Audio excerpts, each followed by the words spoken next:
Salam. First of all, thank you again for coming to one more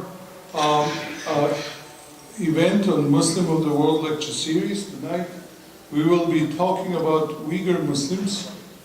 In the United States, we're a little bit more aware of their plight. Recently, it's been a lot in the news. But before we start, just to emphasize the whole point of this, I'd like us to remind ourselves of what we went through so far. And this is perhaps in line with what our Sheikh Hassan spoke about on Jummah, to emphasize that this is our collective experience. It's not about one nation, it's not about one group of people. It is a collective experience that Muslims have. And as he nicely said, all his life he was hearing it's Palestinian issue as if it does not relate to the rest of the Muslims. So the same thing, this is Uyghur issue, but it is also relating to all of us. And so I wanted us just to look and see what we have done thus far. So Muslim of the World lecture series is thus far, we are having this for almost a year. So the first lecture was a lecture about Hui Muslims, also from China. Is the cable. Hui Muslims, also from China. And we had a Professor Rajab Muhammad from Linjian University in China, who was here lecturing. Many of you remember it. It was a little bit tense because of the translations. No, it's not. This is good. Right? And then no, that's why it's not really pushing over there. All right, good. That's it. So that was done in all the way back in March last year. Then we had a lecture on Guyana and Caribbeans by Ray Chikori. We brought him from City University, New York. And I want to emphasize each of these events was sponsored by someone. The first one was sponsored by Saleh family.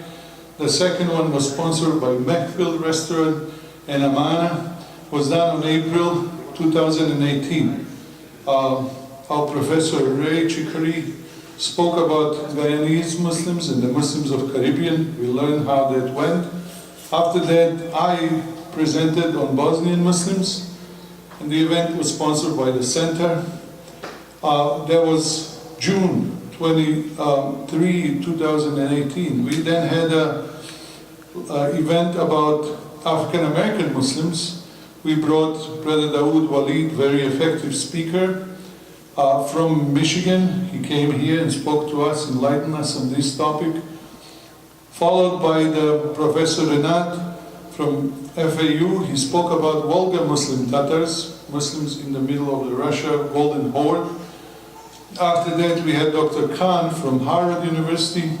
He came in October 2018, spoke about West African Muslims. We had an event about Kashmir, or Muslims of Kashmir, by now Dr. Ligori from FIU. It was in November of last year. We had a lecture by Imad Hamadeh. He spoke about Arab reformers in January of this year, followed by Dr. Kerimli's lecture from Belkent University in Ankara, Turkey. All the way from there, he was brought here. He was sponsored by Turkish Consul General in Miami and Turkish Airline. Previous lecture was sponsored by Alantur. Previous lectures was sponsored by Innovative Group. We had one lecture was sponsored by Salam Restaurant as well. And today's lecture is by Brother Ilshad Hassan Kokobre. He's the president of Uyghur American Association. He's coming to us from Washington, D.C. I also want to use the opportunity to announce the next lecture just before the Ramadan. It's a gem. It is a lecture by Dr. Walid Basioumi. He's going to talk about a very important subject which is not well covered by us in the general kind of conversations. And this is the topic of how the transformation from non-Muslim to Muslim society went. In other words, he'll speak about Medina. And I highly, highly, highly encourage you to make sure that you attend this event, because it is indeed a very rare opportunity to listen to this story. I will remind you that many of us don't really know what was the second institution that Muhammad ﷺ established in Medina after he moved in. Perhaps this is intentional. Our current, maybe governments, don't want us to think about, how that transformation went, because they maybe want to take us in a different direction. So, the reason I want to do this, because I hear some important people, I want to emphasize that this was an event organized by Islamic Center of South Florida Education Committee. So it is not only my event, it is an event that many people participate doing it. We had sponsors, we had at least 5 people working for each event, at least 5 people spent hours organizing it. And needless to say, all these are guests who come from across the world, from across the country, to speak to the Jama'ah of Islamic Center of South Florida. And so I hope, inshallah, we all value this experience, right? And I hope that we will continue. For now, next event will be in April, and then after that we have Ramadan. All these things is to, again, emphasize the idea that these experiences are Muslim experiences. So it's not necessarily about Uyghurs in China, it's about Muslims in this world, right? Who happen to live also in China, in Russia, in the Middle East, in Africa, in America. And what we can learn what kind of struggles they went to preserve Islam, and that will encourage us to preserve Islam here, right? And so now, without a further delay, I'd like to invite our guest, Brother Irshad, to come tonight and speak to us and enlighten us on the topic of Uyghur Muslims. Brother Irshad is, as you can see on the flyer, he is the president of Uyghur Muslim Association. He wrote a book about Uyghur Muslim history. He was also a professor in China, and we were talking about that today and trying to encourage him to start that again. It's extraordinary person and who paid a dear price for all this activism, where he's trying to raise the issue of Uyghur Muslims. He'll probably talk about it today. His brother was murdered, his sister was kidnapped. He said he just received some very bad news right before the lecture starts. Again, just because he's trying to raise the issue about Muslims in China who are being put in concentration camp and exposed to all kinds of pressures just to denounce their religion. But he'll enlighten you about that whole process. Once you denounce your religion, what's the next step? And I want to remind you that all these struggles that we hear, especially modern struggles, are a result of Islamophobia. So Islamophobia that we're experiencing now is not a new thing, and Islamophobia that Muslims around the world experience can take us to these extremes. And this is why it is important for us to understand the problem and try to do what we can to resolve this tension that Muslims experience. So without further delay, we'll now let Brother Irshad take over. And as always, we'll try to finish by Isha. He will first do his presentation, then we can ask him questions and answers. We'll pray, and after the Salah, we have a dinner provided. Brother Rashid was working hard to make sure that we have a yummy dinner afterwards. Thank you.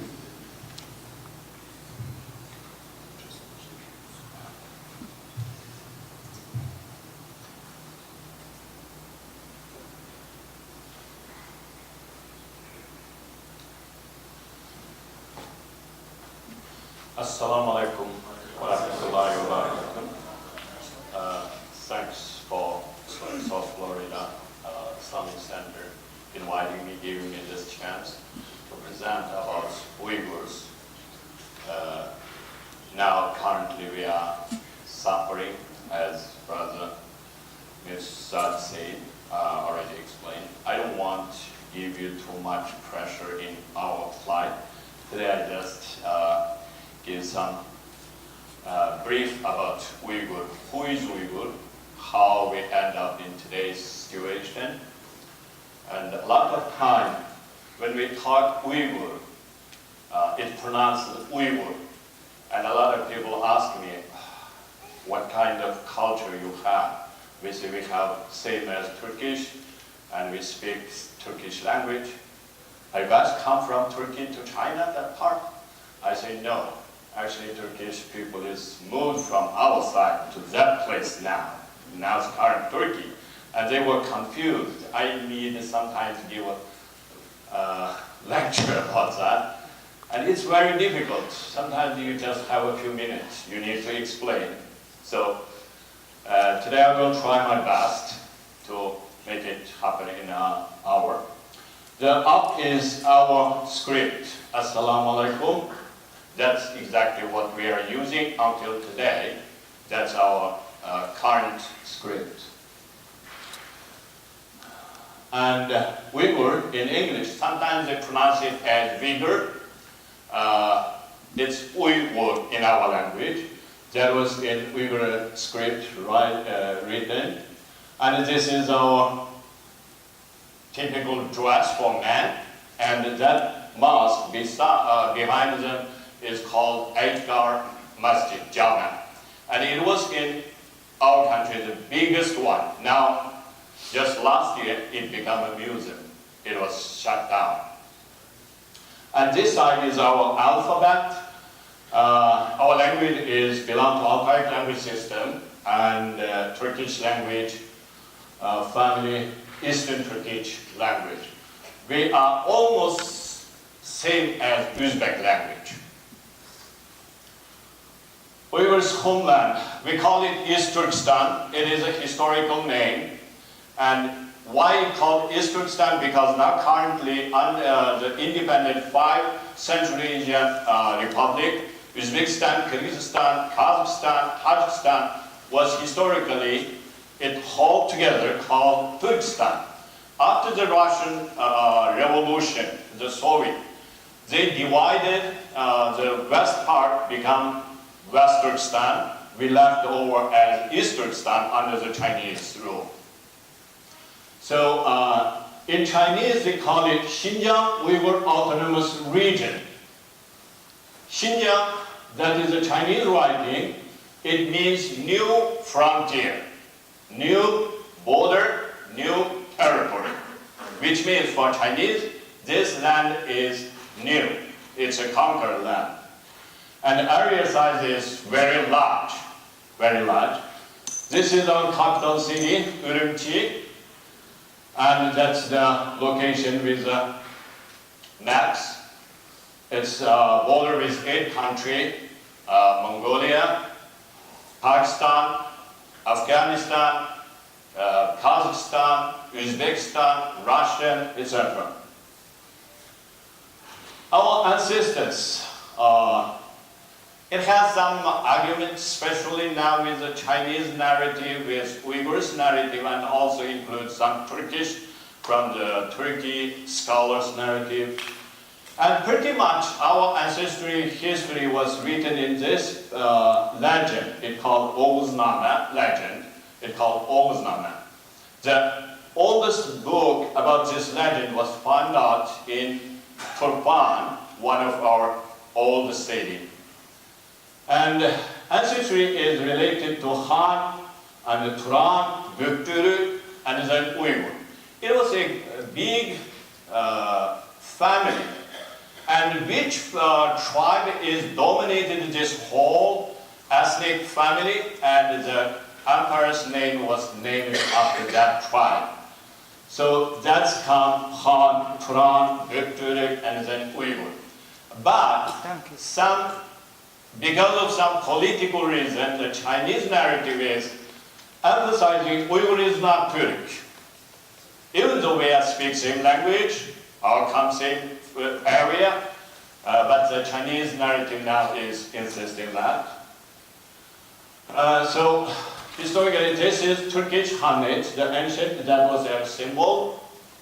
This petrograph is from 8th century. This is Uyghur Empire. And this is from 8th century, the wall picture.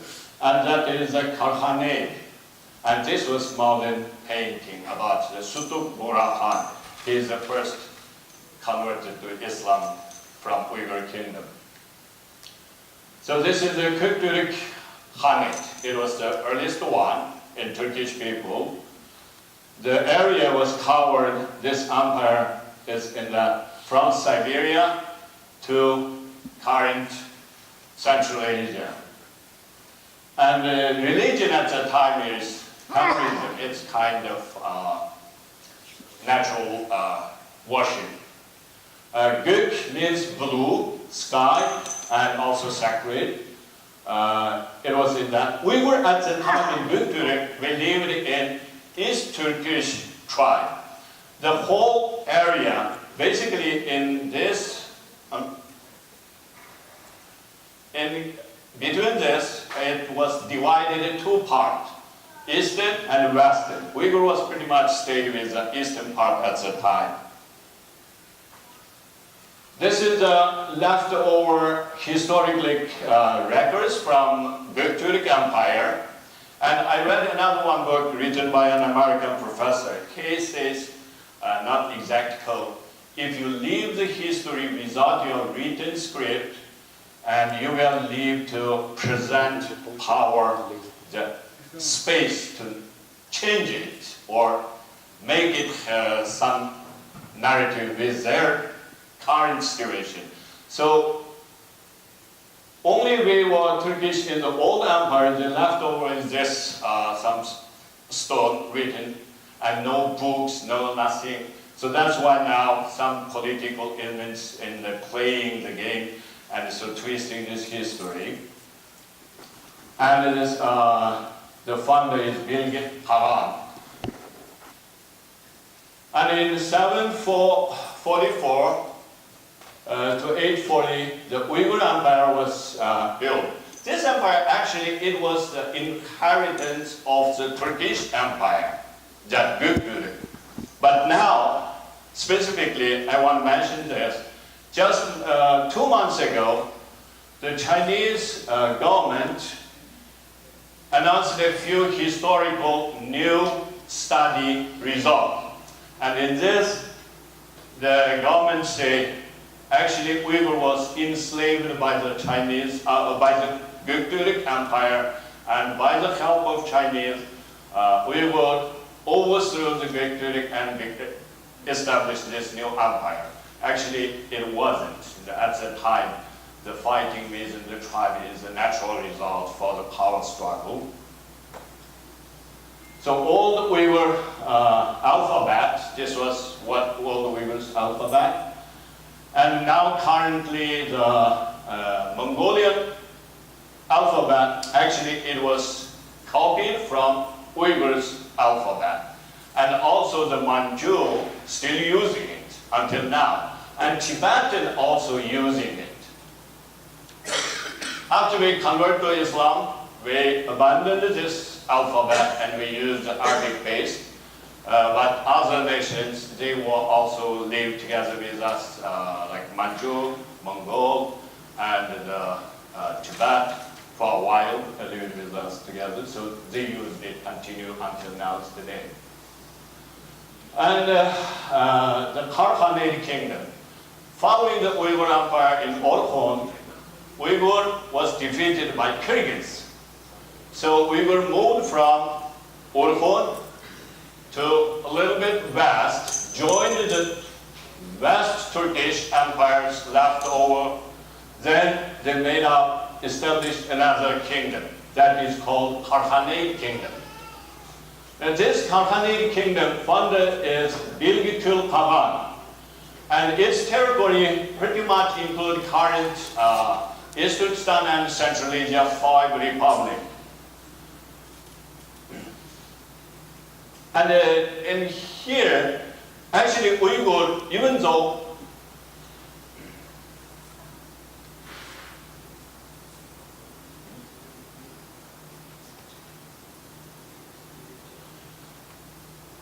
Uyghurs moved from this side, a little bit to this side, west side, But it wasn't come to a place, no man's place.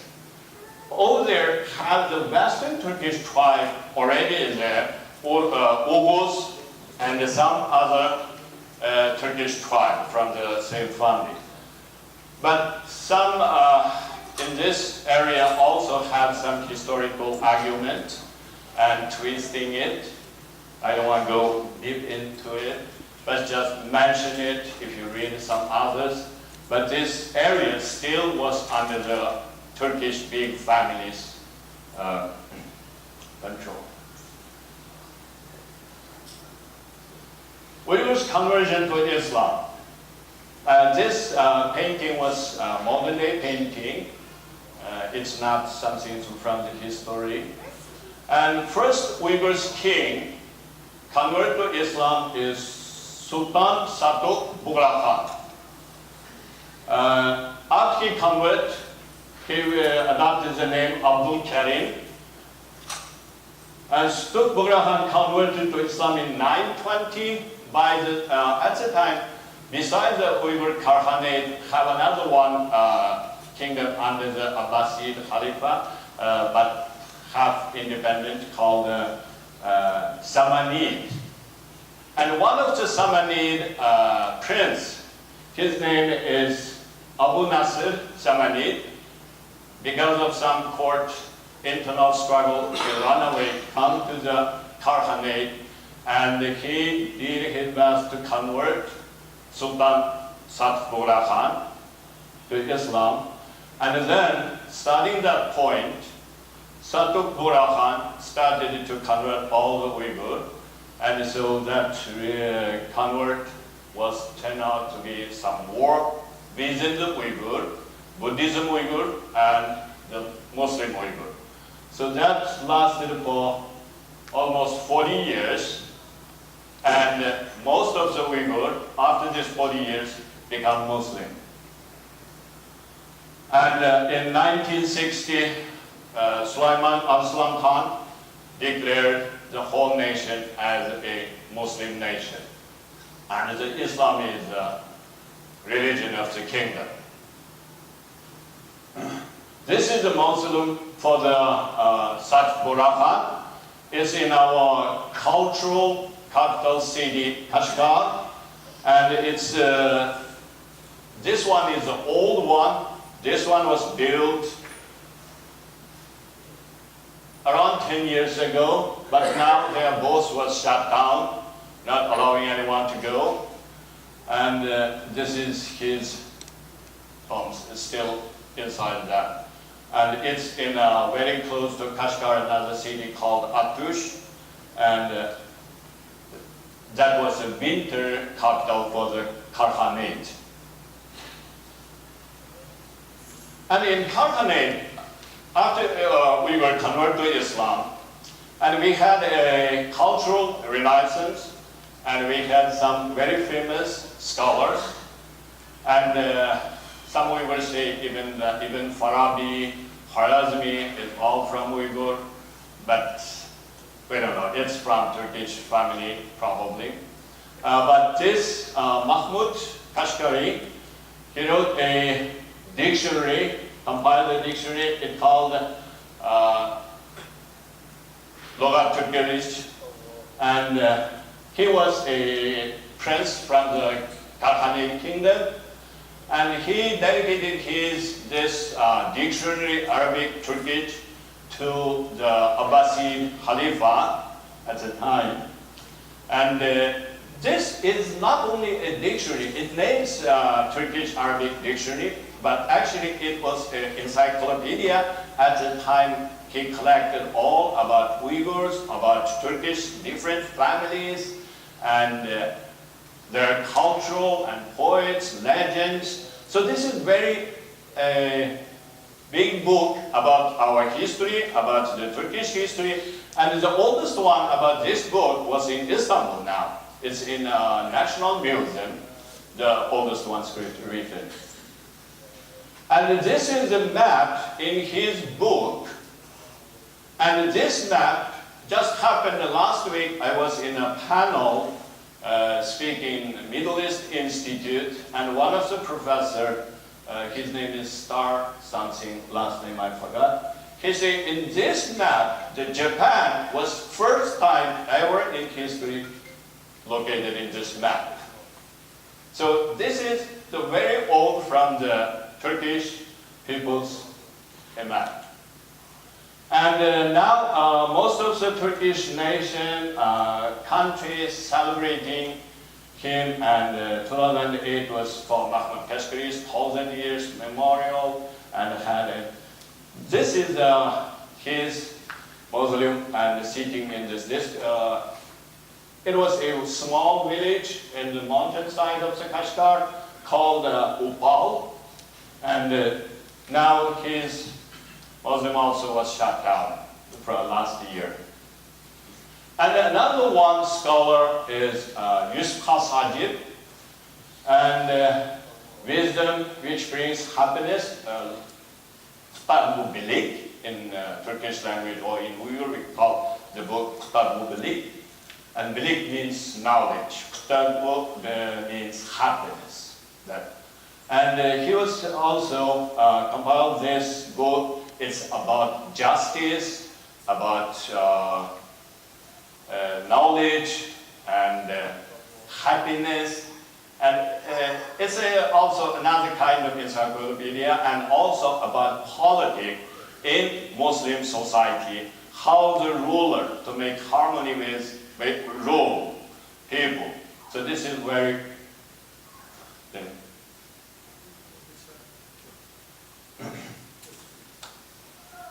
and this is for Yusuf Sajid's commemoration. And after the Karahanate, East Turkestan and the Uyghur people, most of the time was under the other nations, other people's rule. And the first one was Karahanate Hanate, and it was one branch of the Manchu people, and then comes Mongol Empire. And until that time, even though the Karahanate was converted to Islam, become Muslim, but still we have some Eastern Uyghur in the East Turkestan still is Buddhist. And the final, all Uyghur become Muslim was by the Mongol Empire.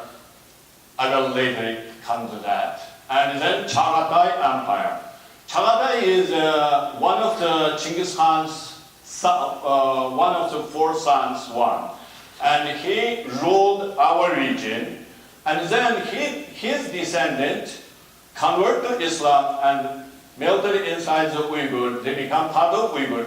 And then they bring this Uyghur to fight with other Buddhism Uyghur. And then the whole East Turkestan finally in 15th century completed whole nation's Islamization. And only left, actually still left a little bit over the inside the Great Wall of the China. They are now still called Silk Uyghur, Yellow Uyghur, or sometimes call it Uyghur. Uyghur and Uyghur. Actually they are Uyghur, but they left over as still Buddhist. And after Chagatai was Mirza Abu Bakr and Daulat, it's Saidia kingdom. This is the Daulat's family. They are still, actually it's Mongol, but they convert to Islam, become Turkicized and also Islamicized, or convert to Muslim, become Muslim. Then they was melted inside the Uyghur people, so that's called Yarkand Saidia Kingdom. And this is mausoleum of the Timur Khan's. He is the first one converted from the Mongol to Islam, and his conversion was by a Uyghur Islamic scholar, Al-Shidid, his name is. He convinced him and to become a Muslim, and then the whole Genghis Khan's Mongol descendant in our region all become the Muslim. After that, the whole region, left over as in a sectarian war, and because of